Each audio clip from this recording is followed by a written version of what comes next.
Pernah nggak kamu ngerasa bingung sama perasaan sendiri? Kenapa kita kadang gampang tersinggung, takut dikritik, atau justru terlalu keras sama diri sendiri? Kemungkinan besar, kita belum benar-benar sadar siapa diri kita sebenarnya.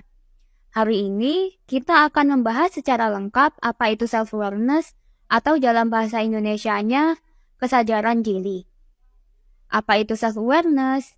Bagaimana cara kerjanya? Dan kenapa sih penting banget untuk kehidupan sehari-hari? Oke, sekarang kita bahas apa sih self-awareness itu? Self-awareness adalah kemampuan kita untuk mengenali, memahami, dan mengevaluasi pikiran, perasaan, nilai-nilai, dan perilaku diri sendiri.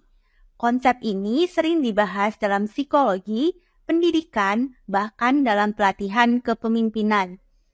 Tapi meskipun terdengar sederhana, ternyata para ahli masih berbeda-beda dalam mendefinisikannya. Kenapa?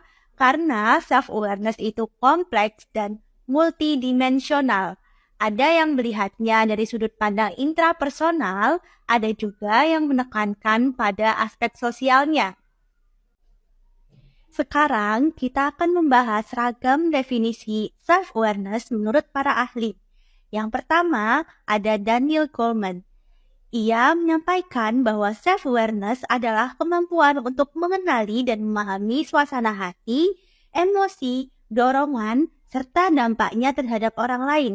Di sini, Goleman menekankan pada pentingnya kesadaran terhadap emosi saat ini dan efek sosialnya.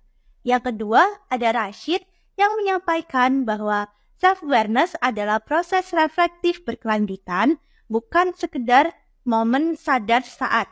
Dan yang ketiga, ada Faith and Favor yang menekankan bahwa semua orang punya kapasitas untuk memiliki self-awareness, tapi tidak semua orang dapat menggunakannya.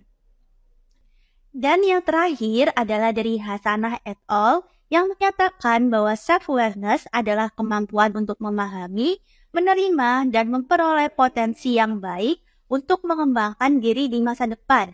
Di sini, fokusnya bukan cuma memahami, tapi juga tindakan setelah kesadaran itu muncul.